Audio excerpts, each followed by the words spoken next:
आप सभी का एक बार फिर बहुत बहुत स्वागत करता हूं आपके अपने इस प्यारे से YouTube चैनल योद्धा कैरियर एकेडमी पर। मेरा नाम है विक्रम सिंह और आप मुझे इससे पहले जानते होंगे और नहीं जानते हैं तो मेरे दोस्त जल्दी आप मुझे जान जाएंगे। आज के इस वीडियो में हम बात कर रहे हैं दोस्तों जैव रसायन, जो हमारा केमिस्ट्री का 10वें नंबर का चैप्टर है। इस चैप्टर को मैं आपको पढ़ा रहा हूं और इस चैप्टर का हमारा ये पार्ट 2 है दोस्तों। इससे पहले पार्ट 1 हम बना चुके हैं और पार्ट 1 में हमने आपको कंप्लीटली कार्बोहाइड्रेट को पढ़ाया है। सबसे पहले मैं अपनी एक छोटी सी गलती को सुधारना चाहूँगा जो हमने पार्ट 1 में करी है। ऐसी कोई गलत चीज़ हमने आपको पढ़ाई नहीं है, बस एक बात जो मेरे मुंह से गलती से निकल गई थी उसे मैं सही करना चाहूँगा। हमारा ये जो जैव रसायन चैप्टर है, बायोकेमिस्ट्री चैप्टर है दोस्तों, ये चैप्टर इस साल 2024 का जो ब्लूप्रिंट जारी हुआ है उस ब्लूप्रिंट के अनुसार ये पूरी केमिस्ट्री का सबसे ज़्यादा नंबर का चैप्टर है, 7 नंबर का चैप्टर है। मैंने इसे पिछले वीडियो में 6 नंबर का बताया था, तो अब मैं उसे सही करते हुए बता रहा हूँ ये 7 नंबर का चैप्टर है। केमिस्ट्री के इतिहास का सबसे बड़ा दमदार चैप्टर अब आपको बिल्कुल फ्री में यूट्यूब पर पढ़ने को मिल रहा है। और अगर तुम कोई और चैप्टर भी पढ़ना चाहते हो तो मुझे कमेंट बॉक्स में बताना, वो भी मैं तुम सबको जरूर पढ़ाऊंगा। तो आज के इस वीडियो के अंदर मैं आपको क्या पढ़ाने वाला हूं? आज के इस वीडियो में मैं आप सभी को पढ़ाने वाला हूं मेरे दोस्त प्रोटीन के बारे में। बिल्कुल इससे पहले हमारा जो पार्ट 1 था, अगर वो आपने अभी तक नहीं देखा है तो इस वीडियो के डिस्क्रिप्शन में जाओ या पहले कमेंट बॉक्स में जाओ, वहां आपको पहले वीडियो का लिंक मिल जाएगा, या चैनल पे जाकर चेक करो, आपको जैव रसायन के नाम से पूरी प्लेलिस्ट मिलेगी जिससे आपके 7 नंबर पूरे पक्का आने वाले हैं। ठीक, तो उसे जाकर देखना। और अगर देख लिया है तो इस वीडियो को पूरा देखो और इससे आगे आने वाले अगले वीडियो भी जरूर देखना। और वो देखने के लिए सबसे पहले इस चैनल को सब्सक्राइब करो मेरे भाई। सब्सक्राइब करोगे तभी तो मेरा वीडियो तुम तक पहुंचेगा। और सब्सक्राइब करने के बाद आप मेरा व्हाट्सएप चैनल जरूर ज्वाइन करना, जिस पर आपको फ्री नोट्स की PDF मिलने वाली है। और JET की तैयारी करने के लिए आगे का और बहुत सारा कंटेंट आपको बिल्कुल फ्री में मिलने वाला है। तो अब हम आज की शुरुआत करते हैं जोश के साथ, एनर्जी के साथ। अगर तुम्हारे अंदर कुछ कर गुजरने का जुनून है, जज्बा है, तो मेरे भाई हौसला रखो और ईमानदारी के साथ मेहनत करते रहो, तुम्हारे हर एक सपने पूरे होंगे। तो चलिए शुरुआत करते हैं। जैव रसायन बायोकेमिस्ट्री हमारे चैप्टर का नाम है, 7 नंबर का चैप्टर है, 10वें नंबर का, यानी 7 नंबर का ये चैप्टर से क्वेश्चन आने वाले हैं और किताब में 10वें नंबर पे ही आपका ये चैप्टर दिया गया है। कार्बोहाइड्रेट हम पढ़ चुके हैं, आज बात करते हैं प्रोटीन के बारे में। प्रोटीन क्या होता है, कैसे बनता है, कैसे काम करता है, सारी जानकारी से एक वीडियो में खत्म करने वाला हूं। तो सबसे पहला सवाल जो आप सभी से हम बात करते हैं कि जनाब हमारा जो प्रोटीन शब्द है, ठीक है, हमारा जो प्रोटीन शब्द है ये कौन सी भाषा का शब्द है? प्रोटीन हमारा जो शब्द है मेरे भाई, प्रोटीन हमारा ग्रीक भाषा का शब्द है। कौन सी भाषा का शब्द है? ये हमारी ग्रीक भाषा का शब्द है। ठीक है, ग्रीक भाषा का शब्द है, ग्रीक भाषा का शब्द है। आप मेरे साथ साथ अपने नोट्स जरूर बनाते रहना। प्रोटीन ग्रीक भाषा का शब्द है। प्रोटीन ग्रीक भाषा का एक शब्द है दूसरा। कौन सा शब्द है? ये शब्द है प्रोटियास। कौन सा है मेरे भाई? प्रोटियास। ये प्रोटियास से लिया गया है, प्रोटियास से बना है, प्रोटियास से बना है। और प्रोटियास का अर्थ क्या होता है? प्रोटियास शब्द का अर्थ, आप इसे चाहो तो ऐसे मत लिखो, आप चाहो तो इसे थोड़ा आसान बना देता हूं मैं आपके लिए। चलिए, प्रोटीन हमारा जो शब्द है ना, ये प्रोटीन शब्द है दोस्तों ग्रीक भाषा के शब्द से। कौन सी? ग्रीक भाषा से लिया गया है। और ग्रीक भाषा के शब्द ये लिया गया है प्रोटियास से, प्रोटियास से। और प्रोटियास का क्या अर्थ होता है? प्रोटियास शब्द का हमारे यहाँ पर अर्थ होता है दोस्तों प्राथमिक महत्व, जो हमारे सामान्य उपयोग में आते हैं, बेसिक महत्व के जो सामान होते हैं, चीजें होती हैं, उनके लिए। तो इसका अर्थ होता है प्राथमिक महत्व। आप लिख सकते हैं मेरे साथ साथ प्राथमिक महत्व। चलिए अब वापस दोहराते हैं। सबसे पहले प्रोटीन कौन सी भाषा का शब्द है भाई? ग्रीक भाषा का शब्द। कौन से शब्द से लिया गया? प्रोटियास शब्द से लिया गया। प्रोटियास का क्या अर्थ होता है? प्राथमिक महत्व, जो बिल्कुल बेसिक काम में आते हैं। ये हमारी कोशिकाओं का निर्माण करते हैं। किसका करते हैं? ये कोशिकाओं के निर्माण में काम आते हैं। जो जीवित कोशिकाएं होती हैं उनमें ये पाया जाता है। हमारे शरीर के नाखून हो गए, हमारी त्वचा हो गई, हमारी मांसपेशियां हो गई, बहुत सारी चीजें, हमारे बाल हो गए, ये किससे बने होते हैं? प्रोटीन से बने होते हैं। इसीलिए इन्हें क्या कहते हैं जनाब? प्राथमिक महत्व के बारे में कहते हैं। किसका अर्थ प्राथमिक महत्व होता है? बोलो यस और नो। चलो वापस फटाफट मेरे साथ साथ कोशिश करो, ये चैप्टर तुम्हें उंगलियों में याद हो सके। 7 नंबर मेरे भाई, 7 नंबर। तो चलो फटाफट बोलो। प्रोटीन शब्द ग्रीक भाषा के शब्द, ग्रीक भाषा से लिया गया है। कौन से शब्द से? प्रोटियास से लिया गया है। प्रोटियास का अर्थ क्या होता है? प्राथमिक महत्व। इससे सभी जीवित कोशिकाएं बनी होती हैं। हमारी त्वचा, हमारे बाल, हमारे मांसपेशियां, हमारे नाखून, सभी किससे मिलकर बनते हैं? प्रोटीन से मिलकर बनते हैं। तो ये आपका पहला पॉइंट हो गया कि प्रोटीन कहां से आया, कैसे बना, इसके बारे में आपको पता होना चाहिए। चलिए 2 नंबर बात करते हैं प्रोटीन का संगठन या प्रोटीन की बनावट के बारे में। ठीक है, प्रोटीन के बारे में बात करते हैं। तो जनाब प्रोटीन की जो बनावट होती है, देखो प्रोटीन की बनावट की अगर हम बात करें तो प्रोटीन में नाइट्रोजन भी होता है, कार्बन भी होता है, ऑक्सीजन भी होता है, बहुत सारे तत्व होते हैं, हाइड्रोजन भी होता है, कुछ मात्रा में सल्फर भी होता है। लेकिन मुख्य रूप से जो प्रोटीन होता है वो नाइट्रोजन के यौगिक होते हैं। किसके यौगिक होते हैं? नाइट्रोजन के यौगिक होते हैं। आप इन्हें कह सकते हैं कि प्रोटीन जो होता है वो नाइट्रोजन के जटिल कार्बनिक यौगिक है। नाइट्रोजन के क्या कह सकते हैं? नाइट्रोजन के ये जटिल कार्बनिक यौगिक हैं। नाइट्रोजन के जटिल कार्बनिक यौगिक होते हैं, आप इनको ये कह सकते हैं। बाकी नाइट्रोजन के इसके प्रोटीन के अंदर और भी बहुत सारे, ऑक्सीजन भी होता है, हाइड्रोजन भी होता है, कुछ मात्रा में सल्फर भी होता है। ठीक है, तो पहला पॉइंट आप ऐड कर सकते हैं यहां पे सेकंड पॉइंट के तौर पे कि प्रोटीन जो होते हैं वो नाइट्रोजन के जटिल कार्बनिक यौगिक होते हैं। ठीक, बस इतनी सी लाइन आपको लिखनी है अपने नोट्स के अंदर। और अगर तुम नोट्स बना रहे हो तो कोशिश करो अपने हाथ से लिखकर बना सको, और नहीं बना सकते तो फिर मेरे भाई आप हमारी व्हाट्सएप चैनल से हमारी पीडीएफ को डाउनलोड कर लीजिएगा और फिर उसका प्रिंट आउट निकाल लो या खुद अपने हाथ से लिख लेना। ऐसे आप करके अपने नोट्सों का काम पूरा कर सकते हो। चलिए अब हम बात करते हैं प्रोटीन के थोड़े चीज़ों के बारे में कि प्रोटीन और किससे कैसे कैसे काम करता है। प्रोटीन को अगर हम तोड़ें तो प्रोटीन के क्या क्या बनते हैं, देखिएगा। सबसे पहले आप सभी को बता दूं, अगर हम प्रोटीन का जल अपघटन करते हैं, क्या करते हैं भाई साहब? प्रोटीन का मैं जल अपघटन करता हूं, लेकिन प्रोटीन का जल अपघटन पूर्ण नहीं करना, आंशिक करना है। आंशिक यानी आधा करना है या कम करना है पूर्ण से। ठीक है, तो अगर हम प्रोटीन का क्या कर दें? आंशिक जल अपघटन कर दें, आंशिक जल अपघटन कर दें। ठीक है, प्रोटीन को हम तोड़ दें जल के अंदर आंशिक रूप से, तो हमें क्या प्राप्त होने वाला है? तो हमें प्राप्त होगा पेप्टाइड। क्या प्राप्त होगा? पेप्टाइड प्राप्त होने वाला है। तो लिखिए पेप्टाइड प्राप्त होगा हमें यहां से। और अगर मैं पेप्टाइड का भी कर दूं जल अपघटन तो हमें यहां पर क्या प्राप्त होगा? अब मैं इसका भी क्या कर रहा हूं? जल अपघटन कर रहा हूं, और इसका जल अपघटन कर दूं तो हमें क्या मिलेगा? एमिनो अम्ल मिलने वाला है, एमिनो अम्ल मिलने वाला है। इसका मतलब क्या हुआ यहां से? अब यहां से तुम्हें चीजें समझनी है। सबसे मुख्य पहली बात, प्रोटीन की एकलक इकाई क्या है, या प्रोटीन किससे मिलकर बनता है? एमिनो अम्ल से। एमिनो अम्ल से मिलकर बनता है। किससे बोलो? एमिनो अम्ल से। यह आपको मुख्य बात याद रखनी है जनाब कि प्रोटीन एमिनो अम्ल से मिलकर बनता है। अगर हम प्रोटीन का आंशिक जल अपघटन करते हैं तो क्या प्राप्त होता है? पेप्टाइड प्राप्त होता है। और अगर हम प्रोटीन का क्या कर देते हैं? पूर्ण जल अपघटन, क्या कर दें? पूर्ण जल अपघटन कर दें तो हमें क्या प्राप्त होगा? हमें एमिनो अम्ल प्राप्त होगा। यानी प्रोटीन को तोड़ दें तो एमिनो अम्ल की इकाइयां प्राप्त होती हैं। आप ये एरो डालकर लिख सकते हैं अपनी कॉपी में। प्रोटीन का आंशिक जल अपघटन करने से पेप्टाइड प्राप्त होता है, जबकि पेप्टाइड का जल अपघटन अगेन करने से या प्रोटीन का पूर्ण जल अपघटन करने से एमिनो अम्ल मिलता है। एमिनो अम्ल की इकाइयां हमें प्राप्त होती हैं।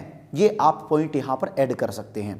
तो थोड़ी सी आपको बातें याद हुई, उम्मीद करता हूं। चीज़ों को मैं वापस दोहराता हूं। सबसे पहली बात देखो, मैं समझाने में समय लूंगा आपसे, लेकिन जब मैं रिवाइज करवाता हूं ना तो तुम मेरे साथ साथ चीज़ों को दोहराया करो, जिससे तुम्हारी चीज़ें ज़्यादा से ज़्यादा याद हो सकें। अब देखो तुम मेरे साथ, मैं जैसे जैसे बोलूँ वैसे याद करना।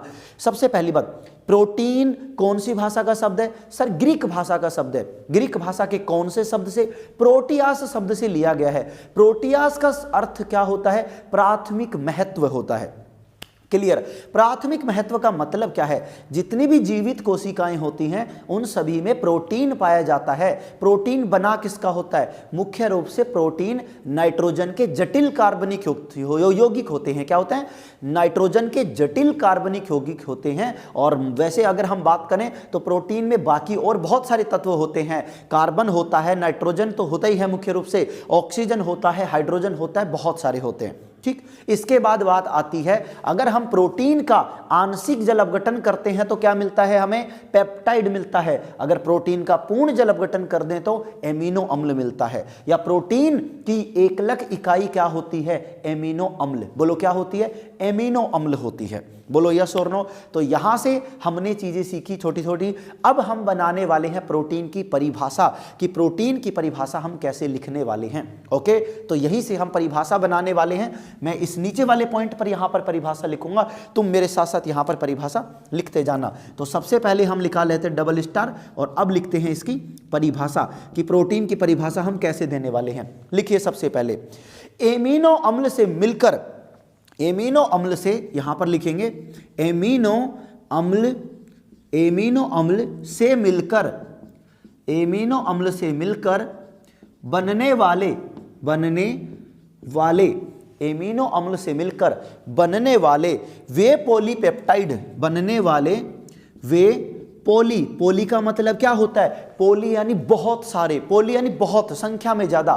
ठीक है, पोली और क्या बनेगा, पेप्टाइड। देखो एमिनो अम्ल जुड़ेंगे तो क्या बनेगा, पेप्टाइड।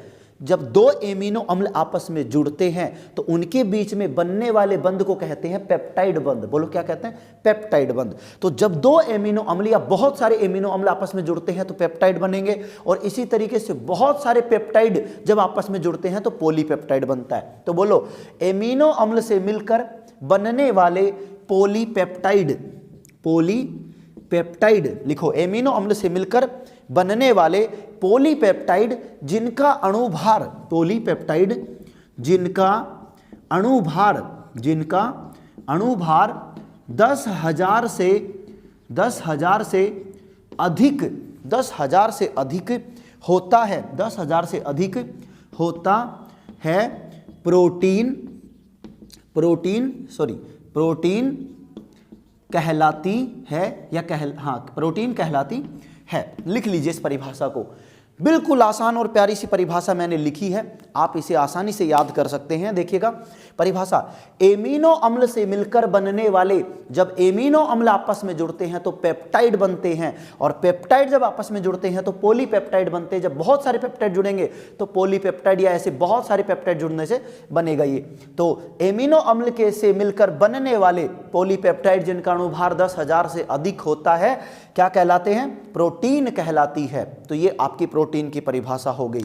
और इसी के साथ आपको एक पॉइंट और ऐड कर देना है मेरे भाई, सभी प्रोटीन 20 प्रकार के एमिनो अम्लों से मिलकर बनी होती हैं। आप यहीं पर एक पॉइंट ऐड कर सकते हैं, सभी प्रोटीन, लिख दीजिए इसी के नीचे, सभी प्रोटीन 20 प्रकार के, 20 प्रकार के एमिनो, 20 प्रकार के एमिनो अम्लों से, अमीनो अम्लों से मिलकर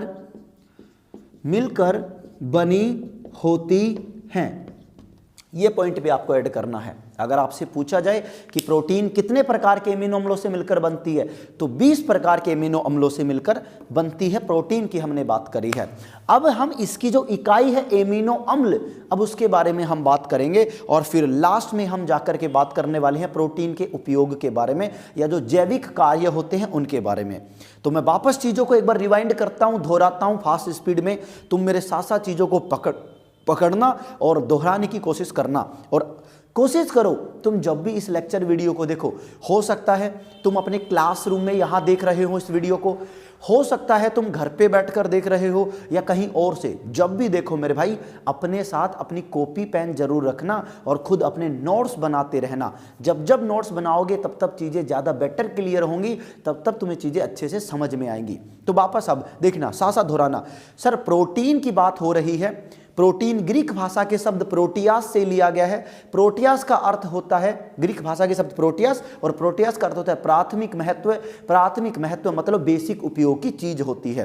ठीक है सर। जैसे कि सर जीवित कोशिकाएं जो होती हैं वो प्रोटीन की बनी होती हैं, और जैसे हम बात करें सर हमारी जो त्वचा होती है, बाल होते हैं, नाखून होते हैं, मांसपेशियां होती हैं, सभी प्रोटीन की बनी होती हैं मुख्य तौर पे। ठीक है जनाब। फिर बात आती है सर प्रोटीन की बनावट की या संगठन की बात आती है। सर प्रोटीन एक नाइट्रोजन का जटिल कार्बनिक यौगिक होता है। कैसा? नाइट्रोजन का जटिल कार्बनिक यौगिक होता है। इसके अलावा भी प्रोटीन में कई तत्व होते हैं। ऑक्सीजन होता है सर, हाइड्रोजन होता है, कुछ मात्रा में सल्फर होता है, लेकिन वो नेग्लेक्ट यानी नगण्य के बराबर होते हैं, तो उनकी बात नहीं करते। फिर बात करते हैं सर अगर हम प्रोटीन का आंशिक जल अपघटन करते हैं तो हमें प्राप्त होता है पेप्टाइड। सर पेप्टाइड का भी मैं जल अपघटन कर दूं तो एमिनो अम्ल, या पूछ लिया जाए कि प्रोटीन का पूर्ण जल अपघटन कर दे तो क्या बनेगा? एमिनो अम्ल। प्रोटीन की एकलक इकाई क्या होती है? सर एमिनो अम्ल होती है। प्रोटीन कितने प्रकार के एमिनो अम्लों से मिलकर बनती है? 20 प्रकार के एमिनो अम्लों से मिलकर बनती है। बोलो यस और नो। अगर प्रोटीन तुमसे पूछा जाए कि जब दो एमिनो अम्ल आपस में जुड़ते हैं तो कौन सा बंध बनेगा? सर पेप्टाइड बंध बनेगा। एमिनो अम्लों के बीच में पेप्टाइड बंध बनता है, या प्रोटीन में कौन सा बंध पाया जाता है? पेप्टाइड बंध पाया जाता है, तुम ये कह सकते हो। बोलो यस और नो। इसी से हम निकालते हैं सर प्रोटीन की परिभाषा। बोलो क्या बनती है? जब देखो लिखो, एमिनो अम्ल से मिलकर बनने वाले वे यौगिक या मिलकर बनने वाले वे पॉलीपेप्टाइड, क्योंकि जब जब एमिनो अम्ल जुड़ेगा तो पेप्टाइड बनेगा, और पेप्टाइड जब घने सारे जुड़ेंगे, बहुत सारे पेप्टाइड जुड़ेंगे तो पॉलीपेप्टाइड बनता है। बोलो यस और नो। तो एमिनो अम्लों से मिलकर बनने वाले वे पॉलीपेप्टाइड जिनका अणुभार क्या होता है? 10,000 से अधिक होता है। क्या होता है? 10,000 से अधिक होता है, प्रोटीन कहलाती हैं, और 10,000 से कम होता है तो केवल पॉलीपेप्टाइड कहलाते हैं। क्या? केवल पॉलीपेप्टाइड कहलाते हैं। तो जिन पॉलीपेप्टाइड का अणुभार 10,000 से अधिक होता है वो प्रोटीन कहलाती हैं, और लगभग वही चीज लिखिए कि हर एक प्रोटीन लगभग 20 प्रकार के एमिनो अम्लों से मिलकर बनती है। तो ये बात हो गई हमारी प्रोटीन के बारे में। अब प्रोटीन की जो एकलक इकाई है, बोलो क्या है प्रोटीन की एकलक इकाई? सर प्रोटीन की एकलक इकाई है एमिनो अम्ल। अरे बोलो क्या है? एमिनो अम्ल। तो अब बात करेंगे एमिनो अम्ल के बारे में, तो साथ कनेक्टेड रहो, नोट करते रहो, समझते रहो। उम्मीद करता हूं तुमने लिख लिया होगा। अब मैं एमिनो अम्ल को समझाऊंगा, तो चलिए मैं इसे हटा रहा हूं। नहीं नोट किया तो वीडियो को रोक लेना, पॉज कर लेना, नोट कर लेना, लेकिन नोट जरूर करने हैं मेरे भाई। चलिए अब हम बात करेंगे एमिनो अम्ल के बारे में, जो इसकी एकलक इकाई होती है हमारी प्रोटीन की।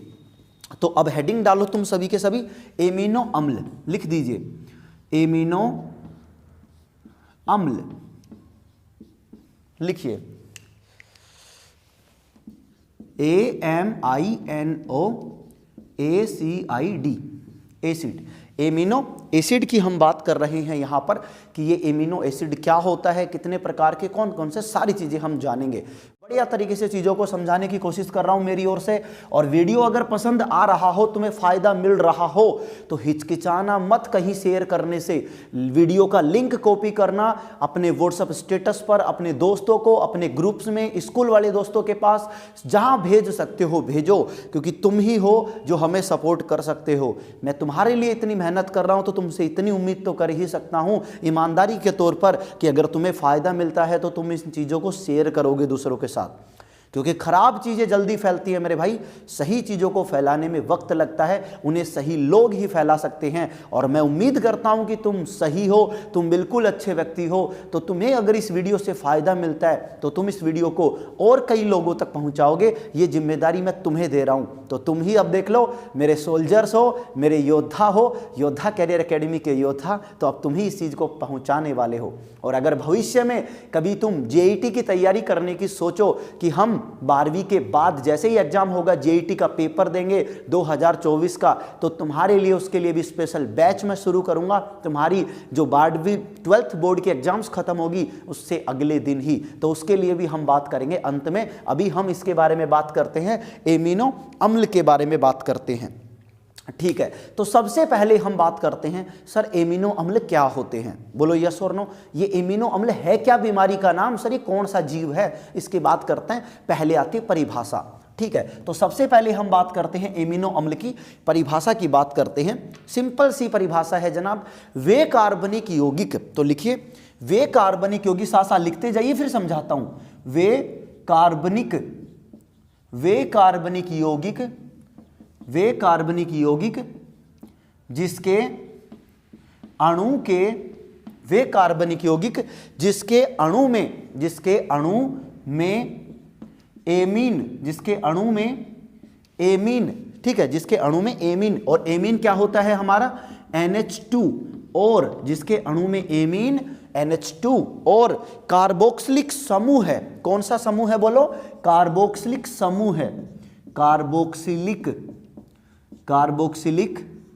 समूह है, ग्रुप, और ये ग्रुप होता है COOH। दोनों पाए जाते हैं, दोनों पाए जाते हैं, क्या कहलाता है? एमिनो अम्ल, एमिनो अम्ल कहलाते हैं, एमिनो अम्ल कहलाता है। तो ये तो हो गई हमारी इस भाई साहब की परिभाषा। सुनिए वापस मैं समझा देता हूं।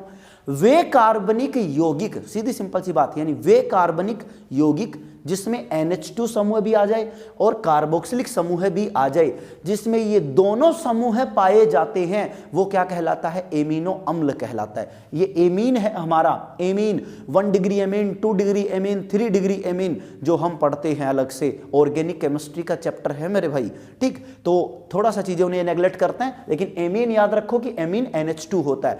तो एमीन और कार्बोक्सिलिक दोनों आ जाए, उसका नाम एमिनो रख दिया, एमिनो अम्ल रख दिया हमने यहां पर, ठीक है।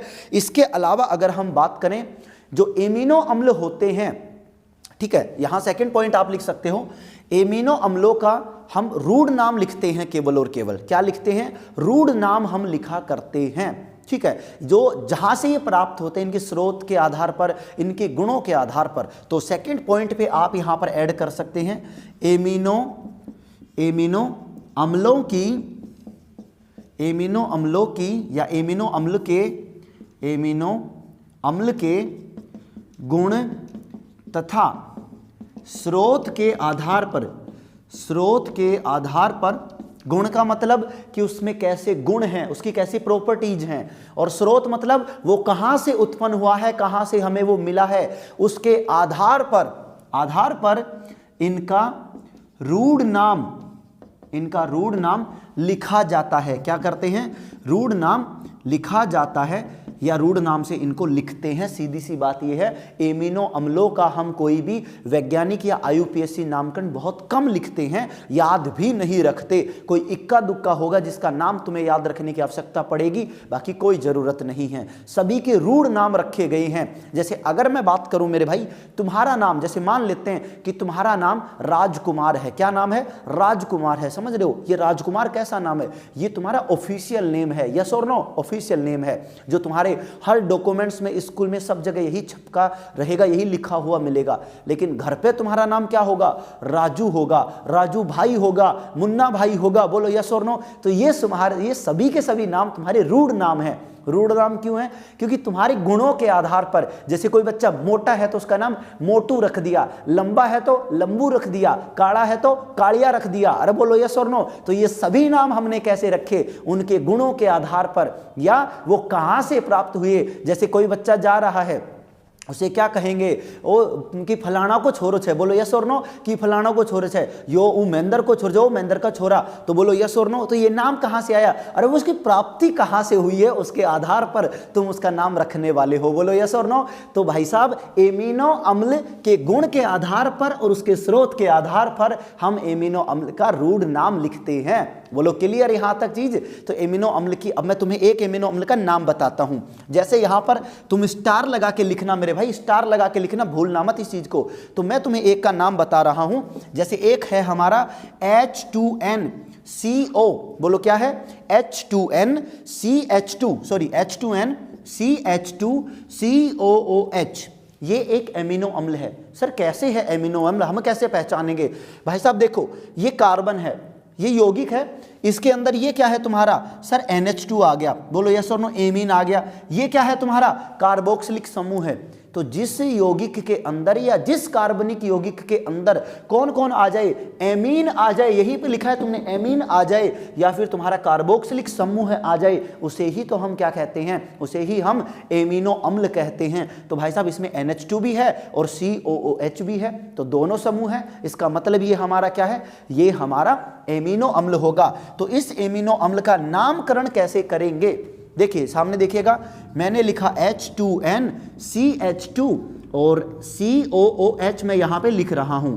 तो इस भाई साहब का ये एमिनो जो अम्ल है, इसका मैं दोनों नाम बताऊंगा। इसका ऑफिशियल नाम, जैसे तुम्हारा नाम राजकुमार था और घर पे नाम तुम्हारा मुन्ना, मोटू, कालिया, जो भी है उसके अनुसार बात करते हैं। तो भाई इसका जो IUPAC नाम है या इसका जो वैज्ञानिक नाम है, ये नाम इसका रखा गया है 2 एमिनो एथेनोइक अम्ल। क्या है इसका नाम, 2, तो सबसे पहले इसका नाम होगा 2 एमिनो एथेनोइक अम्ल। ये तो है इसका वैज्ञानिक नाम, IUPAC नाम तुम यहां पर कह सकते हो। इसके पास कोष्टक में लिख देना IUPAC नाम, पूछ सकता है, पूछे जाने की पॉसिबिलिटी है, किताब में दिया गया है मेरे दोस्त। लेकिन अगर मैं बात करूं इस भाई साहब की रूढ़ नाम की, किसकी बात करूं कि रूढ़ नाम की, इसके गुणों के आधार पर या इसकी स्रोत के आधार पर इसका नाम जो रखा गया है वो नाम रखा गया है ग्लाइसिन। क्या नाम रखा गया है, ग्लाइसिन। क्या नाम रखा गया, बोलो रे, ग्लाइसिन रखा गया है। अब तुमसे पूछा जाए बताओ ग्लाइसिन का सूत्र क्या होगा, भाई साहब सर किताब में तो सूत्र ही नहीं दे रखा था ग्लाइसिन का, तुम तो फैल जाओगे। और ऐसे नहीं फैलना, जब मैं पढ़ा रहा हूं तो फिर फैलोगे कैसे, सीधी सिंपल सी बात। सर ग्लाइसिन का सूत्र ये है NH2CH2COOH, ये ग्लाइसिन है, बोलो हाँ है ना। मैं तुम्हें जितने, मैंने क्या कहा था, हर प्रोटीन 20 प्रकार के एमिनो अम्लों से मिलकर बनता है। शुरुआत के 5 एमिनो अम्लों के सूत्र लिखाऊंगा, अगर कभी क्वेश्चन बनेगा तो उन 5 से बनेगा, उनसे बाहर नहीं बनेगा। किताब में केवल ये एक है, बाकी 4 हम बताएंगे आपको। अरे बोलो यस और नो, तो इसी बात पे ठोको लाइक, अगर नहीं ठोका तो तुमने अब तक। चलो बात करते हैं जनाब, पहले इस पूरे को दोहरा लेते हैं, उसके बाद हम एमिनो अम्लों का नामकरण करेंगे। सारे 20 के 20 एमिनो अम्ल मैं तुम सबको बताने वाला हूं कौन कौन से एमिनो अम्ल हैं। चलो शुरू करते हैं। सबसे पहले सर बात करते हैं एमिनो अम्ल की। एमिनो अम्ल एकलक इकाई या इकाई है किसकी, प्रोटीन की, बोलो यस और नो, प्रोटीन की। जब 2 एमिनो अम्ल आपस में जुड़ते हैं तो कौन सा बंध बनता है, सर पेप्टाइड बंध बनता है। कौन सा बंध, पेप्टाइड बंध बनता है, बोलो क्लियर। यहां पर एमिनो अम्ल की परिभाषा हमने लिखी, वे कार्बनिक यौगिक, अरे मेरे साथ बोलो मेरे भाई, वे कार्बनिक यौगिक जिसमें एमीन, कौन सा बोलो, एमीन NH2 और कार्बोक्सिलिक समूह है COOH दोनों पाए जाते हैं, उसे क्या कहते हैं, एमिनो अम्ल कहते हैं। बोलो क्या कहते हैं, एमिनो अम्ल कहते हैं, बोलो यस और नो। इसके बाद हमने देखा एमिनो अम्ल का नामकरण कैसे करते हैं। साहब एमिनो अम्ल का IUPAC भी लिख सकते हैं और रूढ़ भी लिख सकते हैं, लेकिन IUPAC से कोई मतलब नहीं है। ये गांव का देहाती आदमी है एमिनो अम्ल, इसे मतलब नहीं। इसका घर वालों ने शुरुआत में क्या नाम रखा था, गांव वालों ने इसका नाम जो कालिया पीलिया धोलिया रखा है, उसी नाम से इसको पसंद है, तो तुम उसी नाम से इसे बुलाने वाले हो। बोलो यस और नो। केवल एक का नाम याद रखो कि इसका घर का नाम ये है, बाकी इसके सारे गांव वालों के नाम याद रखो। तो पहला नाम आया NH2CH2COOH। इस भाई साहब का ऑफिशियल नाम, IUPAC नाम पूछे तो बोलो सर 2 एमिनो एथेनोइक अम्ल। क्या है, 2 एमिनो एथेनोइक अम्ल। अब अगर मैं तुम्हें ये नाम सिखाने बैठा IUPAC नामकरण, तो भाई तुम फैल जाओगे, क्योंकि ऑर्गेनिक केमिस्ट्री में नामकरण पूरा का पूरा वहीं पर सिखाया जाता है, इसलिए अब मैं यहां नहीं सिखा सकता, संभव नहीं है चीजों को, ठीक है। बट फिर भी तुम्हें मैं बता दूं तो देखना, इधर से ये कार्बनिक चेन हम चुनते हैं। क्या चुनते हैं, कार्बनिक चेन चुनते हैं। इधर से हम नंबर देते हैं 1 2 नंबर पे NH2 जुड़ा है तो मैंने लिख दिया 2 एमिनो, और 2 कार्बन को बोलते हैं एथ, और कार्बोक्सिलिक समूह का अनुलग्न होता है ओइक अम्ल, तो 2 एमिनो एथेनोइक अम्ल। तो ये इसका नामकरण ऐसे पड़ा है। जो समझने वाले हैं उनको मैंने बता दिया, जो नहीं समझने वाले उनको जयराम जी की, ठीक है मेरे भाई। इसका रूढ़ नाम यानी गांव का नाम क्या है, ग्लाइसिन। हैं, क्या बोलो, जोर से बोलो, ग्लाइसिन। ग्लाइसिन यही है सूत्र, तो ग्लाइसिन का सूत्र तुम्हें याद रखना है। अभी मैंने आप सभी को बताया था कि प्रत्येक जो प्रोटीन होता है वो 20 प्रकार के एमिनो अम्लों से मिलकर बनता है। किससे मिलकर बनता है? 20 प्रकार के एमिनो अम्लों से मिलकर बनता है। तो अब आप सभी ने अगर इसे नोट कर लिया है तो अब मैं आप सभी को 20 के 20 एमिनो अम्ल लिखवाने वाला हूं, जिनमें शुरुआत के 5 के सूत्र भी लिखवाऊंगा और रूढ़ नाम भी लिखवाऊंगा और प्रतीक भी लिखवाऊंगा। ये पूरी की पूरी टेबल आपको आपकी 12वीं क्लास की एग्रीकल्चर केमिस्ट्री के 10वें चैप्टर जैव रसायन में मिल जाएगी मेरे भाई। मैं कोई नई खोज नहीं कर रहा हूं, मैं बस तुम्हें समझा रहा हूं। कुछ चीजें मैं एक्स्ट्रा बता रहा हूं जो तुम्हें वैसे नहीं पता होंगी। तो अब हम स्टार्ट करते हैं उनका नामकरण। तब तक तुम इन्हें उतार लो और मैं तब तक बोर्ड को चिपका देता हूं, 20 के 20 नाम लिख देता हूं, जिससे तुम्हारा टाइम बच सके, जिससे हम जल्दी चीजों को खत्म कर सकें। तो चलो जल्दी से इसको नोट कर लो। याद रखो, तुम्हारा समय बहुत कीमती है मेरे दोस्त। तुम ये जो समय इस वीडियो को दे रहे हो ना, इससे तुम चीजें सीख रहे हो। तो ऐसी जगह समय दो हमेशा जहां तुम्हारे समय की कीमत तुम्हें मिले, उसकी कुछ न कुछ वैल्यू होनी चाहिए। इस वीडियो को देखने के बाद जब तुम अगले लेक्चर वीडियो देखोगे, ये पूरा जो चैप्टर है हमारा, ये कौन से वाला, जैव रसायन जो पूरा चैप्टर है, बायोकेमिस्ट्री जो पूरा चैप्टर है, देखो 1 घंटे 40 मिनट का पार्ट फर्स्ट था। ये भी 1 घंटे से ऊपर का वीडियो जा सकता है शायद, तो 1 घंटे के आसपास ये, यानी 2 घंटा 40 मिनट, और ऐसे ही 2 घंटे के अगले कुछ पार्ट होने वाले हैं। तो ओवरऑल अगर हम मिलाएं तो पूरा 6 घंटे के आसपास ये चैप्टर जाएगा। जो 6 घंटे अपने ईमानदारी से देगा उसे 7 नंबर पूरे मिलेंगे। सवाल कैसे भी, कहीं से भी, इजी हो, टफ हो, कैसे भी आ जाए, तुम्हारे ये 7 नंबर आने से कोई नहीं रोक सकता मेरे दोस्त। तो चलो अब ये 20 एमिनो अम्ल कौन कौन से हैं इन्हें मैं समझाता हूं। लेकिन एक बात याद रखना मेरी, 20 एमिनो अम्लों के नाम तुम्हें याद करने पड़ेंगे, रटने पड़ेंगे, सीधी सी बात। मेरे पास ऐसा कोई जादू तंत्र मंत्र विद्या, कोई टोटका नहीं है, कोई भी ऐसी घुट्टी नहीं है जो तुम्हें बता दूं और तुम्हें याद हो जाए। याद करने पड़ेंगे, बार बार दोहराना पड़ेगा। लिख लो, एक पेज पर लिखो 20 के 20 एमिनो अम्ल। याद क्या करना है वो बताता हूं। एमिनो अम्ल का नाम लिखो। एमिनो अम्ल का शॉर्ट फॉर्म क्या होती है? जैसे मैंने लिखा ल्यूसीन, तो ल्यूसीन की शॉर्ट फॉर्म 3 अक्षरों में लिखते हैं, LEU। तो ये है LEU, यानी ल्यूसीन का शॉर्ट फॉर्म में लिखते हैं। तो तुमसे पूछ सकता है ल्यूसीन की संक्षिप्त रूप क्या होगा, तो तुमसे 4 ऑप्शन दे देगा, LEU, GLU, MET, LYS। तो तुम्हें पहचानना पड़ेगा किसकी शॉर्ट फॉर्म क्या है, पहला ये सवाल। फिर इसका उल्टा सवाल बना सकता है, संक्षिप्त रूप देखकर तुमसे बड़ा रूप पूछ सकता है। जैसे तुमसे पूछ ले CYS किस एमिनो अम्ल का संक्षिप्त रूप है, तो CYS किसका है? सिस्टीन का, सॉरी सिस्टीन का, हाँ बिल्कुल। तो ऐसे हमें याद रखने पड़ेंगे 20 के 20 एमिनो अम्ल। तो शुरुआत करते हैं, चलिए सामने देखते हैं, जल्दी आइए। एमिनो अम्ल का नामकरण हमने हेडिंग लगाई है, कॉपी में लगा लेना सेम टू सेम, और पूरे किताब में है। मैंने 5 के सूत्र लिखे हैं एक्स्ट्रा के तौर पे, और ये सूत्र वही बच्चे याद करें जिन्हें JET 2024 का पेपर देना है। JET के अंदर इनसे सवाल पूछे जाने की पॉसिबिलिटी होगी, ठीक। बाकी से नामकरण ही काफी है। तो देखो सबसे पहला फॉर्मूला हमारा सर H2NCH2COOH, जिसका मैंने अभी थोड़ी देर पहले एरो पे स्टार लगा के लिखवाया था। भाई साहब ग्लाइसिन नाम है, GLY शॉर्ट फॉर्म है, और G से इसे डिनोट करते हैं। 3 नामकरण आ रहे हैं, 3 नाम, ध्यान से सुनना। सबसे पहले इसका रूढ़ नाम, रूढ़ नाम का संक्षिप्त रूप, छोटा रूप, 3 अक्षरों का। फिर उससे भी छोटा उसका सिंबल बोलते हैं कि किस सिंबल से दर्शाते हैं, तो G से दर्शाएंगे ग्लाइसिन को, GLY को, और ग्लाइसिन का सूत्र ये रहा H2NCH2COOH। बोलो क्लियर? यस सर बिल्कुल क्लियर। बोलो 2 नंबर बोलो क्या होता है? सर H2NCH3 जुड़ा हुआ है इस CH पर, और COOH इसका नाम क्या है? इसका नाम है एलेनीन। बोलो क्या है? एलेनीन। और एलेनीन का भाई साहब इसका शॉर्ट फॉर्म क्या है? ALA। बोलो क्या? ALA, और सिंबल हो गया सर A हो गया केवल। बोलो हाँ है ना? इसी तरीके से तुम बाकी सबके याद कर सकते हो। बाकी सबके कैसे याद कर सकते हो, ध्यान से देखना। इसका H2NCH3OH CHCOOH, सीरीन। सीरीन का प्रतीक क्या है, संक्षिप्त रूप क्या है? संक्षिप्त रूप SER है शॉर्ट फॉर्म, और इसका सिंबल है S। बोलो क्या है? S है।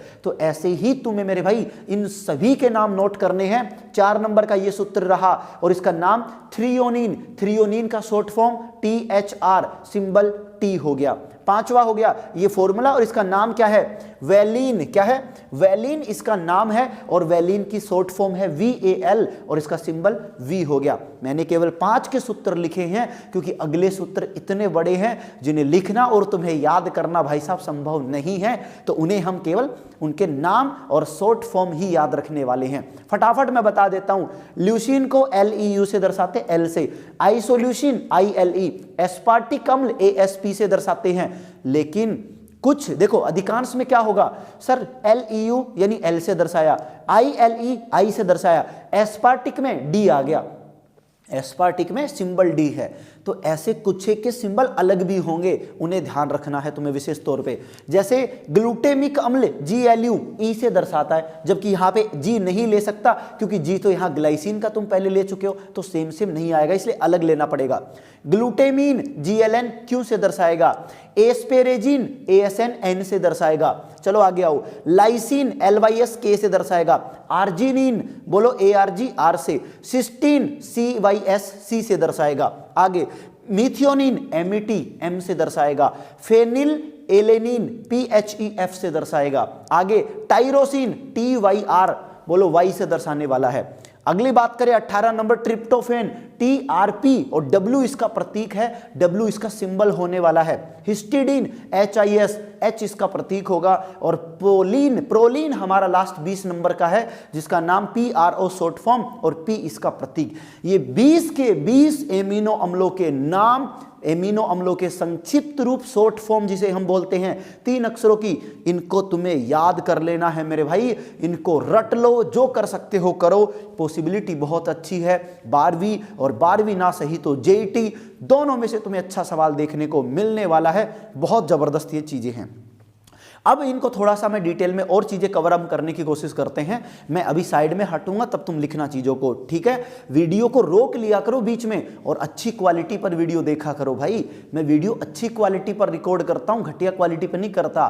थोड़ी नेट ज्यादा लगेगी लेकिन तुम कम से कम 720 पर देखा करो, मैं 1080 तक रिकॉर्ड करता हूं वीडियो। चलिए आगे बात करते हैं। मैंने आपको बताया था प्रोटीन 20 प्रकार के एमिनो अम्ल से बनते हैं और वो 20 प्रकार के एमिनो अम्ल तुम्हारे सामने हैं। बोलो है कि नहीं है? हाँ सर आपने बिल्कुल सही कहा है। तो मैंने देखो क्या लिखा है कि सभी प्रोटीन लगभग 20 प्रकार के एमिनो अम्ल से मिलकर बने होते हैं। लेकिन बात यहीं पर नहीं खत्म होती। उन 20 एमिनो अम्लों में से 10 एमिनो अम्ल को मैं बोलता हूं इनर एमिनो अम्ल्स। बोलो क्या? इनर। इनर यानी अंदर, जो पहले से हैं। जितने भी जो जीव जंतु होते हैं, इंसान होते हैं, उन सभी के अंदर ये 10 एमिनो अम्ल पहले से होते हैं। हमारे शरीर में 10 एमिनो अम्ल पहले से हैं लेकिन 10 एमिनो अम्ल नहीं होते। बोलो यस और नो। सो 10 एमिनो अम्ल नहीं होते हैं। उन 10 एमिनो अम्लों को हम बाहर से जो चून खाते हैं, जो राशन खाते हैं, जो भी सामान हम खाते हैं, जो भोजन पदार्थ हम गटागट लेते हैं, उसके अंदर हम 10 एमिनो अम्लों को ले लेते हैं। तो कुल मिलाकर शरीर में कितने बने? 20। और वो 20 जब शरीर में बनेंगे तब बनेंगे तुम्हारे ये बाल, तुम्हारे त्वचा, तुम्हारे नाखून, तुम्हारा शरीर, तब सब कुछ बन रहा होगा। तो 20 एमिनो अम्ल जरूरी है। पॉइंट यहीं पर खड़ा होता है कि सर जो 10 एमिनो अम्ल अंदर थे वो तो चलो कोई बात नहीं, जो 10 बाहर से लिए उनका क्या नाम है? उन 10 एमिनो अम्लों को हम कह देते हैं यहां पर, क्या नाम रखा? आवश्यक एमिनो अम्ल। क्या नाम दे दिया? सर आवश्यक एमिनो अम्ल की ये तो जरूरत ही है। अगर वो 10 नहीं मिलेंगे तो क्या होगा? वो अंदर नहीं जाएंगे। अंदर यानी 10 अधूरे, और अधूरों का भाई साहब कोई काम नहीं है जब तक 20 नहीं होंगे। प्रोटीन नहीं बनेगा, बाल नहीं बढ़ेंगे, नाखून नहीं बढ़ेंगे, लड़कियां नेल पॉलिश फिर कैसे करेंगी? तो बीमारियां ही बीमारियां, दिक्कत ही दिक्कत, समस्या खड़ी, दुनिया हिलने लग जाएगी, इधर उधर भूकंप आ जाएंगे फिर तो इसीलिए हमें पूरे 20 एमिनो अम्ल इकट्ठे करने पड़ते हैं। तुम्हारे नाखून नहीं बढ़ रहे तो कन्फर्म है लड़कियों, याद रखो तुम्हारे अंदर एमिनो अम्लों की कमी है और इन 10 एमिनो अम्लों की विशेष तौर पे कमी है। तुम्हारे बाल नहीं बढ़ रहे तब भी इनकी कमी है, ठीक। यानी बहुत सारी चीजों पे इन्हीं की कमी रहती है। तो अब सर ये 10 एमिनो अम्ल कौन से हैं जो हम बाहर से लेते हैं? बात यहीं पे आती है। तो जो 10 एमिनो अम्ल हम बाहर से लेते हैं उनका नाम आवश्यक एमिनो अम्ल, और ये एमिनो अम्ल की शॉर्ट फॉर्म बना रखी है। ये शॉर्ट फॉर्म आपको किताब में भी डिट्टो डिट्टो मिलेगी, उसमें कोई बदलाव हमने नहीं किया है। बोलो TVMILL पाथ। बोलो क्या है? सर TVMILL पाथ सीधा सिंपल सा, TVMILL पाथ, PATH। बोलो यस और नो। सर इसकी फुल फॉर्म क्या है? देखो एक एक का नाम मैं बताता हूं, तुम लिखना, मैं बोर्ड पे नहीं लिखूंगा, तुम लिखते जाना मेरे भाई। बोलो T यानी ट्रिप्टोफेन, क्या हो गया? ट्रिप्टोफेन। V यानी वैलीन, बोलो क्या हुआ? वैलीन। M यानी मीथियोनिन, क्या हुआ? मीथियोनिन। I यानी आइसोल्यूसिन, L यानी ल्यूसिन, L यानी एक और L है तो इस L का नाम होगा हमारा ल्यूसिन हो गया। लाइसिन, क्या होगा? लाइसिन। देखो आइसोल्यूसिन, ल्यूसिन, लाइसिन। P यानी P का नाम होगा फेनिल एलेनिन, फेनिल एलेनिन। देखो प्रतीक अलग है लेकिन फिर भी हमें यही लेना है, ठीक है। A का मतलब होगा हमारा, A का मतलब यहां पे हमने रखा है, A किधर गया भाई? A का नाम हमने रखा था, इसका नाम, ए का नाम मैं देखकर बताता हूं, कंफर्म करता हूं, चालू रखिए। ए का नाम है हमारा आर्जिनिन, क्या है भाई? ए का नाम है आर्जिनिन। ये आर्जिनिन हमने लिखा था, कहां सीखा है? आर्जिनिन, आर्जिनिन ये रहा 13 नंबर, आर्जिनिन। ए मतलब आर्जिनिन। टी यानी, टी का मतलब है हमारा यहां पर थ्रियोनिन, क्या है? थ्रियोनिन, ये रहा थ्रियोनिन। और H का मतलब, H हमने लास्ट में लिखा था हिस्टिडीन। तो ये हमारे कुल 10 आवश्यक एमिनो अम्ल जो हम बाहर से लेते हैं प्रोटीन के निर्माण के लिए। तो आपको ओवरऑल ये सारी जानकारी याद रखनी है एमिनो अम्ल के बारे में। इन 20 के 20 एमिनो अम्लों को तुम लिखोगे, याद करोगे। अब इसके बाद में मैं आपको समझाने वाला हूं पॉलीपेप्टाइड, क्योंकि देखो ये तो एमिनो अम्ल की बात हुई है। अब एमिनो अम्ल जब आपस में जुड़ते हैं ना, तो एमिनो अम्ल जुड़ेगा कौन से बंध से? पेप्टाइड बंध से। अरे बोल मेरे भाई कौन सा बंध? पेप्टाइड बंध आपस में बनेगा। इधर से एक एमिनो अम्ल आएगा, एक इधर से आएगा, आके आके आके आके गप दे जुड़ जाएगा। और ये जुड़ते ही कौन सा बंध इनके बीच में बना? बोलो सर इसके बीच में बंध बना पेप्टाइड बंध। और ये पेप्टाइड बंध जब आपस में बढ़ते जाते हैं, बहुत सारे एमिनो अणु जब आपस में जुड़ते हैं तो पॉलीपेप्टाइड बनता है। क्या बनता है? पॉलीपेप्टाइड। पॉलीपेप्टाइड के बारे में आपको पढ़ाऊंगा और पॉलीपेप्टाइड के बाद हम बात करेंगे प्रोटीन के जैविक कार्य, कि हमारे शरीर में प्रोटीन किस काम में आता है। उसी के बाद बस प्रोटीन खत्म हो जाएगा और फिर तुम्हारे लिए तीसरा पार्ट मैं तैयार करूंगा। तो चलो जल्दी से इसे नोट कर लो, तब तक हम इसकी बात करते हैं, फिर आगे बात करते हैं। नोट कीजिए।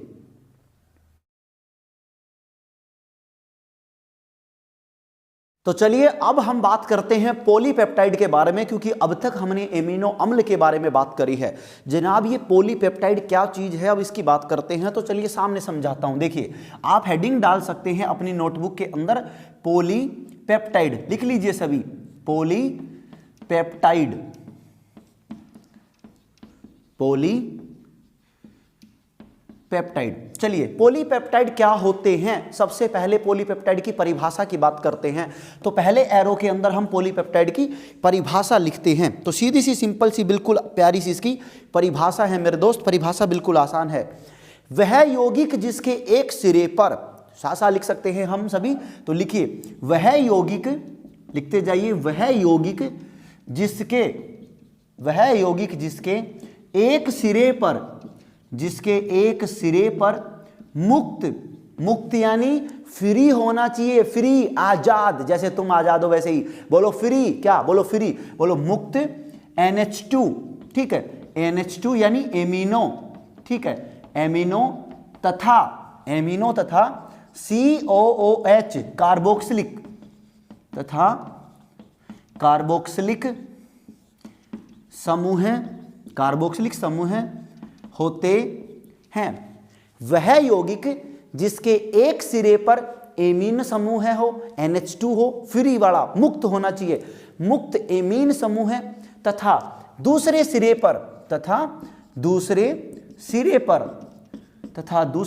पर मुक्त COOH कार्बोक्सिलिक समूह हो, उसे हम क्या कहते हैं? पॉलीपेप्टाइड कहते हैं। क्या कहते हैं? पॉलीपेप्टाइड। बोलो यस और नो। सर ऐसा ही क्यों कहते हैं इसे, ऐसी ही आपने परिभाषा क्यों लिखाई है? चीजें समझते हैं। देखो एमिनो अम्ल है, ठीक है, एमिनो अम्ल में भी क्या होता है? सर सेम चीज होती है एमिनो अम्ल के अंदर भी। सर हमारा एक कार्बनिक यौगिक होता है जिसके अंदर हमारा NH2 होता है और COOH होता है, ये दोनों होते हैं। बोलो यस और नो। यही चीजें हमने लिखी थी उसमें। क्या लिखा था? सर यही लिखा था। लेकिन अब की बार यहां पर हमने इसको फ्री कर दिया, यहां पर भी क्या कर दिया? इसको फ्री कर दिया। और बोलो यस और नो। अब हमने इसको यहाँ पर फ्री कर दिया है।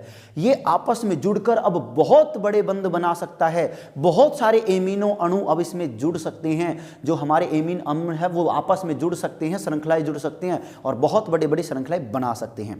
तो आपको बस इसकी प्यारी सी परिभाषा याद रखनी है जनाब। अगर आपसे पॉलीपेप्टाइड के बारे में पूछा जाए कि पॉलीपेप्टाइड क्या होते हैं, तो आप क्या कहेंगे? वह यौगिक जिसके एक सिरे पर मुक्त एमीन समूह है, क्या? जिसके एक सिरे पर मुक्त एमीन समूह है, या एमिनो अम्ल आप बोल सकते हैं, ठीक है। मुक्त एमिनो अम्ल लिख दीजिए, ठीक है। मुक्त एमिनो अम्ल मैं लिख देता हूं यहां पर, मुक्त एमिनो अम्ल, तथा दूसरे सिरे पर मुक्त कार्बोक्सिलिक समूह है, ठीक है। कार्बोक्सिलिक समूह है या कार्बोक्सिलिक अम्ल पाया जाता है, उसे पॉलीपेप्टाइड हम कहते हैं। ओके, बिल्कुल। अब आगे बात करते हैं, हम बात करते हैं जो, देखो मैं चीजें बोल देता पहले हूं, बताता बाद, लिखता बाद में हूं, ये थोड़ी सी मेरी आदत है। तो तुम चीजें पहले जान जाओगे, फिर मैं तुम्हें लिखा रहा हूंगा।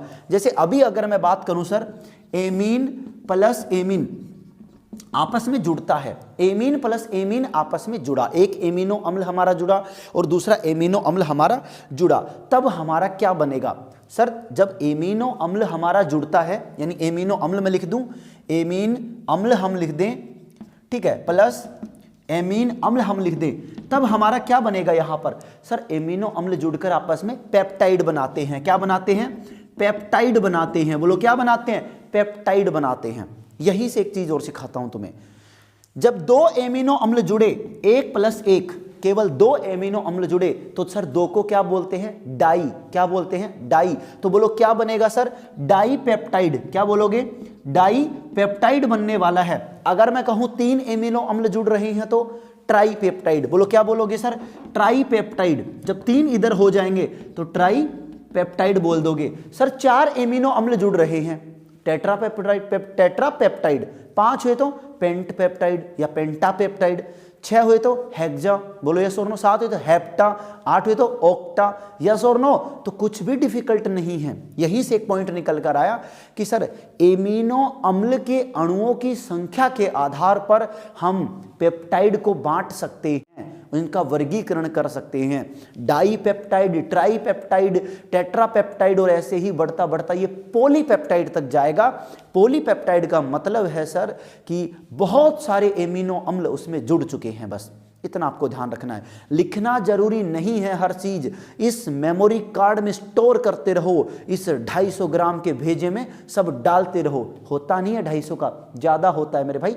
बस ये मेरा डायलॉग है, तो याद रखना कि अपने 250 ग्राम में डालते रहो, सामान स्टोर करते रहो। दुनिया का सबसे खतरनाक तुम्हारा कंप्यूटर है ये, जो सब स्टोर कर सकता है। तो वापस हम चीजों को एक बार दोहरा लेते हैं। हमने बात करी है पॉलीपेप्टाइड के बारे में कि पॉलीपेप्टाइड आखिरकार होते क्या हैं। तो पॉलीपेप्टाइड वह यौगिक होता है जिसके एक सिरे पर मुक्त एमिनो अम्ल तथा दूसरे सिरे पर मुक्त कार्बोक्सिलिक समूह होता है, जो आपस में जुड़ते रहते हैं और बड़े अणु बनाते रहते हैं, उसे हम पॉलीपेप्टाइड कह सकते हैं। एमिनो अम्ल आपस में पेप्टाइड बंध से जुड़ते हैं और एमिनो अम्ल की अणुओं की संख्या के आधार पर पेप्टाइड को भागों में विभाजित किया जा सकता है। अगर दो एमिनो अम्ल के अणु जुड़ते हैं तो उसका नाम पड़ा डाईपेप्टाइड, तीन होने पर ट्राईपेप्टाइड, सर चार होने पर टेट्रापेप्टाइड, और बहुत सारे एमिनो अम्ल जब आपस में जुड़ जाते हैं तो नाम बन गया सर पॉलीपेप्टाइड। पॉलीपेप्टाइड का अणु भार अगर 10,000 से कम है तो उसे केवल पॉलीपेप्टाइड कहते हैं, लेकिन अगर पॉलीपेप्टाइड का अणु भार 10,000 से अधिक है तब उसे प्रोटीन कहते हैं। बोलो यस और नो। तो प्रोटीन भी एक प्रकार का क्या होता है? पॉलीपेप्टाइड। अरे बोलो सारे क्या होता है? पॉलीपेप्टाइड। बोलो क्लियर यहां तक? उम्मीद करता हूं यहां तक तुम सबको सारी चीजें समझ में आ गई होंगी। अब हम बात करते हैं प्रोटीन के जैविक कार्यों के बारे में। तो बस तुम्हें यह परिभाषा लिखनी थी और पॉलीपेप्टाइड के उदाहरण तुम चाहो तो यहां पर लिख सकते हो। उदाहरण किसके आधार पर? न्यूक्लिक अम्ल की इकाइयों या अणुओं के आधार पर। तो इसके एग्जाम्पल तुम चिपका सकते हो, डाईपेप्टाइड, ठीक है, ट्राईपेप्टाइड, ट्राईपेप्टाइड, और ऐसे ही चलते चलते ये हमारा दे देगा साहब पॉलीपेप्टाइड। पेप्टाइड। बस ये इसके उदाहरण लिखकर तुम काम खत्म कर दो और इसके बाद नई हेडिंग डाल दो, प्रोटीन के जैविक कार्य। प्रोटीन हमें कैसे कैसे काम करती है अब उसके बारे में बात करते हैं। और ये अंतिम टॉपिक है प्रोटीन का, ये खत्म होते ही प्रोटीन भी तहस नहस हम कर देंगे और फिर अगले टॉपिक पर हम बढ़ चलेंगे, तो उसकी भी बात करते हैं जल्दी। तो चलो अब हम इसे हटा देते हैं। उम्मीद करता हूं तुमने लिख लिया होगा, नहीं लिखा है तो वीडियो को रोक कर लिख लिया करो, स्क्रीनशॉट मार लिया करो, फिर बाद में लिख लिया करो। और मैं बार बार तुम्हें याद दिला रहा हूं मेरे भाई, अगर नहीं लिख रहे हो ना तो लिखो, चाहे रफ में लिखो, घटिया राइटिंग में लिखो, लेकिन लिखो, क्योंकि लिखने से चीजें याद होती हैं, लिखने से बहुत फर्क पड़ने वाला है, समझ रहे हो। तो लिखना स्टार्ट करो मेरे भाई, तुम्हें रिजल्ट देना है, अरे साबित करना नहीं करना अपने आप को, मेहनत करनी है, अपने घर वालों के लिए करो, अपने मम्मी पापा के लिए करो। यार तुम्हारे मम्मी पापा कितनी मेहनत करते हैं तुम्हारे लिए, सुबह जल्दी उठते हैं, तुम्हारे लिए खाना बनाते हैं, तुम्हारे कपड़े धोते हैं, तुम्हारी हर ख्वाहिशें पूरी करते हैं, तो क्या तुम उनकी एक ख्वाहिश पूरी नहीं कर सकते। एक अच्छा रिजल्ट देना है बस, तो दिल खोल के मेहनत करो ताकि तुम्हें और तुम्हारे घर वालों को थोड़ी सी खुशी मिल सके, तुम्हारे रिजल्ट से उनका भी सीना फक्र से चौड़ा हो सके कि ये मेरा कालिया धोलिया, इसने मेरा नाम रोशन कर दिया। तो मेहनत करो कालिए धोलियो सारे के सारे। और तुम सभी भी जो मेरी प्यारी प्यारी बहनें इस वीडियो को देख रही हैं, आप भी मेहनत कीजिए, आप पर तो उनको और भी ज़्यादा फक्र होगा, ठीक है। अरे लड़के तो फिर भी चलो नालायक होते हैं, कोई बात नहीं, लड़कियां बहुत मेहनती होती हैं, तो तुम्हें मेहनत करनी चाहिए।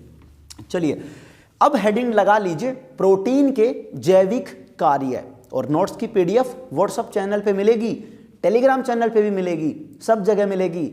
और मेरा व्हाट्सएप नंबर सभी के पास होगा, और नहीं है तो सेव कर लेना। बता देता हूं पहले इस टॉपिक से पहले, व्हाट्सएप नंबर है हमारा 7732 95 2006। ये व्हाट्सअप नंबर है, बस इस पर तुम्हें लिखकर हाय लिखकर भेजना है। जैसे ही तुम हाय लिखकर भेजोगे, व्हाट्सअप चैनल का लिंक और मेरी एक प्रोफाइल का लिंक आएगा तुम्हारे पास। क्या आएगा? एक लिंक आएगा, ये लिंक है हमारी मेरी प्रोफाइल का। उस प्रोफाइल पे जैसे ही तुम जाओगे, तुम्हें वहाँ सब चीज़ें सिस्टमेटिक तरीके से जची हुई मिलेंगी। जची हुई मतलब तुम्हें नोट्स का एक सेक्शन अलग से मिल रहा होगा, यूट्यूब चैनल का लिंक अलग से वहाँ सेटअप किया हुआ मिलेगा, सब कुछ मिलेगा, जो चाहिए वो सब मिलेगा मेरे भाई, अपने पास सब मिलता है। तो डोंट वेरी रहो तुम, टेंशन नोट। चलिए तो अब इसे हटा देते हैं, अब बात करते हैं हम वापस हमारे मुद्दे की, प्रोटीन के जैविक कार्य। डाल दो हेडिंग, तो लिखो प्रोटीन के जैविक कार्य। प्रोटीन के जैविक कार्य लिख दीजिए, प्रोटीन के जैविक कार्य। तो शुरुआत करते हैं। सबसे पहला जो जैविक कार्य है प्रोटीन का, कोशिकाओं की जो रचना करते हैं उन अवयवों, वो अवयव किससे बनते हैं? प्रोटीन से बनते हैं। तो इसे हम लिखेंगे कैसे सर? लिखना जरूरी है। मैंने आज ही हमारी क्लास के एक बच्चे से सवाल पूछा, प्रोटीन के जैविक कार्य बताइए। ठीक है, 2 कार्य या 3 कार्य मुझे बता दो, मैं आपको कम से कम 6 कार्य लिखवाऊंगा। तो 6 में से मैं 3 तो उम्मीद कर सकता हूं, 2 नंबर का क्वेश्चन और 6 कार्य तुमसे पूछ लिया। तो क्या बताया उस बच्चे ने? सर प्रोटीन नाखून बनाती है, सर प्रोटीन बाल बनाती है, सर प्रोटीन त्वचा बनाती है, सर प्रोटीन हीमोग्लोबिन बनाती है। वाह मेरे भाई वाह। 2-4 और लिख दे, सर प्रोटीन टांगड़ी बनाती है, प्रोटीन पूंछड़ी बनाती है, ये भी लिख दे। तो मतलब तुम 6 कार्य ऐसे ही भरने वाले हो? नहीं, हर कार्य की एक अपनी हेडिंग और हर कार्य एक अपने आप में डिटेल चीजें होती हैं। समझाता हूं कैसे।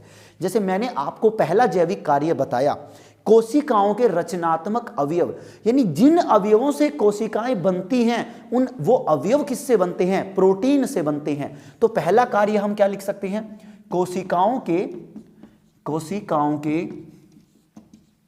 रचनात्मक अवयव, यानी हमारी शरीर की जो कोशिकाएं बनती हैं ना, जिनसे रचना होती है, उनकी वो सारी किससे? लगभग प्रोटीन से ज्यादा मात्रा में बनती हैं। सर जैसे अब चीजों को मैं समझाता हूं। जैसे अगर मैं बात करूं पहला, ठीक है, जितने भी जो जीव होते हैं, जैसे तुम हो, मैं हूं, भेड़ बकरियां हो गए, जानवर हो गए, पशु पक्षी हो गए, जो स्तनधारी जीव होते हैं, उन सभी जीवों के अगर मैं बात कर दूं यहां पर नाखून की, किसकी बात करूं? नाखून की मैं बात करूं, ठीक है, नाखून, त्वचा, बाल, नाखून, त्वचा, बाल, मांसपेशियां, ठीक है, मांसपेशियां, ओके, यस और नो। तो हम ये लिख सकते हैं, ये जितनी भी चीजें बनती हैं किससे बनती हैं? प्रोटीन से बनती हैं। अरे बोलो यस और नो। लेकिन इसको ऐसे नहीं लिखवाता हूं, थोड़ा सा चीजों को मॉडिफाई करते हैं और क्वेश्चंस के अनुसार चीजों को लिखते हैं, ठीक है जनाब। तो मैंने आपको समझाने वाली चीज मैंने समझा दी। पहला जैविक कार्य आपका क्या है? कोशिकाओं के रचनात्मक अवयव, जिन अवयवों से कोशिकाओं की रचना होती है वो अवयव प्रोटीन के बनते हैं। जैसे मैं आपको यहां पर एक पहला पॉइंट लिखवा देता हूं, स्तनधारियों के, लिखना, अब लिख सकते हो तुम मेरे साथ साथ, स्तनधारियों के जितने भी स्तनधारी जीव होते हैं उन सभी के स्तनधारियों के नाखून, क्या बोलो? नाखून तथा बाल, नाखून तथा बाल, पॉइंट लिखो, नाखून तथा बाल कौन सी प्रोटीन से बने होते हैं? केरेटीन नाम की प्रोटीन से। कौन सी? केरेटीन। तो इसका नाम है केरेटीन। अब यहीं से सवाल बन सकता है, केरेटीन नामक प्रोटीन या नाम की प्रोटीन, केरेटीन नामक प्रोटीन से बनते हैं, से बनते हैं। बोलो यस और नो। पहला सवाल, हमारे नाखून किसके बने? केरेटीन के। बाल किसके बने? केरेटीन के बने। केरेटीन क्या है? प्रोटीन है। बोलो क्या है? प्रोटीन। प्रोटीन मतलब सर प्रोटीन के जैविक कार्य ही तो हम पढ़ रहे हैं। इसी के अलावा अगर हम पढ़ें संयोजी उत्तक जो होते हैं हमारे, ठीक है, संयोजी उत्तक भी एक प्रकार की प्रोटीन से बनते हैं, उसमें प्रोटीन पाया जाता है। तो यहां अब देखो, मैं उत्तकों को एक्सप्लेन नहीं कर सकता because I am not a biology teacher मेरे दोस्त, मैं बायोलॉजी नहीं पढ़ाता हूं। बट आपने थोड़ा बहुत जाना होगा, उत्तक दो प्रकार के होते हैं, संयोजी उत्तक और दूसरा जो भी होता है मैं नहीं जानता हकीकत में, तो आपको गलत नहीं बता सकता। तो संयोजी उत्तक जो होते हैं हमारे शरीरों में, तो आप लिख सकते हैं सीधा पॉइंट, संयोजी, लिखिए, संयोजी उत्तकों में कोलेजन, कौन से नाम की? कोलेजन, कोलेजन नामक प्रोटीन, कोलेजन नामक प्रोटीन यहां पर होती है या पाई जाती है। तो संयोजी उत्तकों में कोलेजन नामक प्रोटीन होती है, सीधा सा लिख देते हैं, ठीक है, कर दीजिए इसे पूरा। अब हम बात करते हैं हमारी मांसपेशियों की। हमारे जो शरीर में मांसपेशियां हैं, मसल्स हैं, ये किसकी बनती हैं? ये बनती हैं मायोसिन नाम की प्रोटीन से। किससे? मायोसिन नाम की प्रोटीन से। तो चलिए तीसरा एरो आप यहां पर लिख सकते हैं, मांसपेशियां, मांसपेशियां, मांसपेशियां डैश मायोसिन, मायोसिन नाम की प्रोटीन से बनती हैं। ये मैंने आपको तीन छोटे छोटे उपयोग लिखाए हैं। किसके जनाब? प्रोटीन के जैविक कार्य के। पहला जो जैविक कार्य है, और पहला जैविक कार्य क्या है? कोशिकाओं के रचनात्मक अवयव हैं। तो इसके अंदर मैंने आपको ये कार्य लिखवाए हैं। मेन हेडिंग, मुख्य जैविक कार्य ये है, और इसके छोटे छोटे पॉइंट्स हैं। तो ये तुम्हें पूरी चीजें डिटेल में एक्सप्लेन करनी पड़ेंगी मेरे भाई, तभी तुम साथ के साथ नंबर ला सकते हो। और अगर हकीकत में मुझसे कोई पूछे तो ये टॉपिक जो प्रोटीन के जैविक कार्य है ना, इस चैप्टर का सबसे मोस्ट इंपॉर्टेंट टॉपिक यही मान के चलो कि अगर क्वेश्चन बनाने वाला, पेपर बनाने वाला मैं हुआ तो मैं तो भाई ये क्वेश्चन जरूर दूंगा। ऐसे मान के चलो कि प्रोटीन के जैविक कार्य लिखो, कोई 5 जैविक कार्य लिखो, ऐसे लिख दूंगा सीधा का सीधा। और पूरे 6 नंबर का, 6 तो चलो मैं नहीं दे सकता, 4 नंबर का क्वेश्चन सीधा आ जाएगा। बोलो यस और नो। 4 कार्य लिखवा लेगा, 5 लिखवा लेगा, तो मैं सीधा 4 नंबर का क्वेश्चन दे सकता है। तो क्वेश्चन बड़ा ही लाजवाब है मेरे भाई, तो इसे आपको जबरदस्त तरीके से याद करना है। अब बात करते हैं हम हमारे प्रोटीन के जैविक कार्य में कार्य नंबर 2 की। तो उम्मीद करता हूं पहला कार्य आप सभी को समझ में आ गया होगा और आपने इसको नोट भी कर लिया होगा। अब सेकंड कार्य हम यहीं पे नोट कर लेते हैं। सबसे पहले देखो, पहला याद रखना, कोशिकाएं जिन अवयवों से बनती हैं उन अवयवों की रचना कौन करता है? प्रोटीन करता है। जैसे हमारे नाखून, बाल केरेटीन नाम की प्रोटीन से, संयोजी उत्तक कोलेजन नाम की प्रोटीन से, और मांसपेशियां मायोसिन नाम की प्रोटीन से बनती हैं। सेकंड पॉइंट आप लिख सकते हो एंजाइम, लिखते जाना मेरे साथ साथ, एंजाइम या जैव उत्प्रेरक के रूप में, जैव उत्प्रेरक के रूप में। बोलो प्रोटीन किस काम में आती है? सर हमारे यहां पर एंजाइम के रूप में या जैव उत्प्रेरक के रूप में भी ये काम आती हैं। हमारे शरीर में जितनी क्रियाएं होती हैं उन क्रियाओं के अंदर जो उत्प्रेरक का काम करते हैं वो कौन करते हैं? एंजाइम करते हैं। किसका काम? उत्प्रेरक का काम कौन करते हैं? एंजाइम्स। और एंजाइम किसके बने होते हैं? एंजाइम प्रोटीन के बने होते हैं। बोलो किसके? प्रोटीन के बने होते हैं। तो क्लियर हो गया काम। सीधे सिंपल लाइन याद रखो, एंजाइम या जैव उत्प्रेरक के रूप में प्रोटीन काम में आती हैं। 3 नंबर कार्य की बात करते हैं, अगले वाले इतने बड़े नहीं हैं।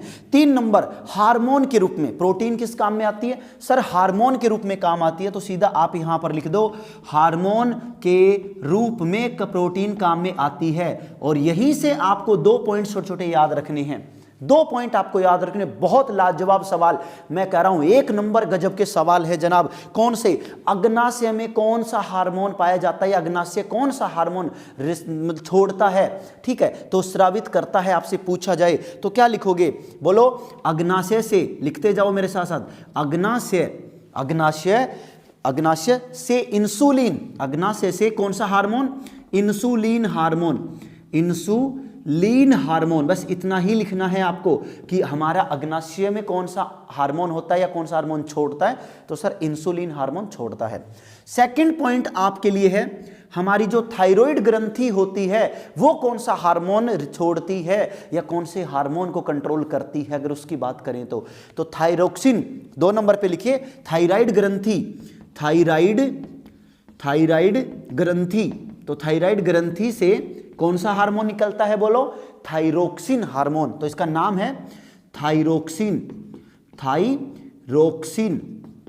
Thyroxine hormone.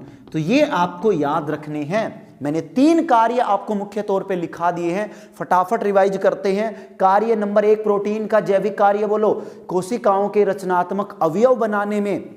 Point number 2 enzyme या जैव उत्प्रेरक के रूप में। पॉइंट नंबर 3 हार्मोन के रूप में काम आती है। वीडियो को यहीं पॉज करके आप लिखते जाइए ताकि वीडियो ज्यादा लंबा ना बन पाए। तो चलिए अब मैं 4 नंबर और 5 नंबर 6 नंबर भी आपको फटाफट करके लिखवा देता हूं, क्योंकि वीडियो ऑलमोस्ट मेरे हिसाब से घंटे के आसपास पहुंचने वाला है, तो मैं नहीं चाहता और लंबा वीडियो हमारा बने। 4 नंबर हमारा जो कार्य होगा, आप फटाफट लिखते जाइए मेरे साथ। 4 नंबर कार्य है हमारा ऑक्सीजन वाहक के रूप में। किसके रूप में? ऑक्सीजन वाहक के रूप में। ऑक्सीजन वाहक का मतलब ऑक्सीजन को लाने ले जाने का काम कौन करता है? ऑक्सीजन को लाने ले जाने का काम हमारा कौन करता है? हीमोग्लोबिन। कौन करता है? हीमोग्लोबिन करता है। ये हीमोग्लोबिन होता है। और हीमोग्लोबिन क्या है मेरे भाई? हीमोग्लोबिन प्रोटीन का बना होता है। क्या करता है? हमारे खून में, रक्त में, रुधिर में एक हीमोग्लोबिन नाम का तत्व होता है और ये तत्व ऑक्सीजन का वाहक का काम करता है, लाने ले जाने का। और हीमोग्लोबिन बनता किसका है? प्रोटीन का बनता है। बोलो यस और नो। तो यहां पर तुम ये पॉइंट ऐड कर सकते हो। सर कार्य नंबर 5 की बात करते हैं। कार्य नंबर 5 शरीर की सुरक्षा करने का कार्य करती है। क्या करती है? शरीर की सुरक्षा। बोलो शरीर की सुरक्षा। शरीर की सुरक्षा कौन करती है? सर शरीर की सुरक्षा एंटीबॉडी करती है। कौन? एंटीबॉडीज। हमारे शरीर में रोग प्रतिरोधक क्षमता जिनमें होती है एंटीबॉडीज में, वो करती हैं। और एंटीबॉडीज के अंदर ही एक एग्जांपल यहां पर मैं लिखवा रहा हूं, एक एग्जांपल इसका लिखवा रहा हूं। नाम है इसका इम्यूनोग्लोबिन्स। क्या है? इम्यूनोग्लोबिन्स। इम्यूनोग्लोबिन्स। इम्यूनोग्लोबिन्स आप यहां पे लिख सकते हैं। ये एंटीबॉडी जो होती है ये संपूर्ण रूप से प्रोटीन की बनती है। ये एंटीबॉडी किसकी बनती है? प्रोटीन की। या अधिकांश जितनी भी एंटीबॉडीज होती हैं वो प्रोटीन से मिलकर बनी होती हैं, जो हमारे शरीर की सुरक्षा करती हैं रोगों से। तो क्या कहोगे? शरीर की सुरक्षा करने का काम कौन करता है? प्रोटीन, क्योंकि ये सारी प्रोटीन की बनी होती हैं। सर कार्य नंबर 6 की बात करते हैं, शरीर की वृद्धि तथा मरम्मत का कार्य। लिख दो शरीर की वृद्धि तथा मरम्मत का कार्य कौन करता है भाई साहब? प्रोटीन करती है। कहीं से भी टूटेगा, फूटेगा, कटेगा, फटेगा, जो भी होगा, हमारी त्वचा बढ़ती है, सही होती है, मांसपेशियां बनती हैं, सही हो जाता है, वो किसकी बनती हैं? प्रोटीन की बनती हैं। और इसी के साथ प्रोटीन का टॉपिक आज मैं खत्म कर रहा हूं।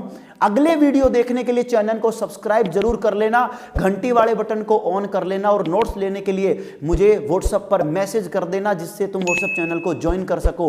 हो सकता है वीडियो अभी इसी के साथ मुझे खत्म करना पड़ रहा है, लेकिन मैं मैं आप सभी के प्यारे प्यारे कमेंट्स का इंतजार करता रहूंगा। इस वीडियो के कमेंट में मुझे बताएं आप अगले कौन से चैप्टर को देखना चाहते हैं, ताकि मैं उसका वीडियो आपके लिए रिकॉर्ड कर पाऊं। और अपना प्यार मुझे दिखाते रहिएगा मेरे भाई।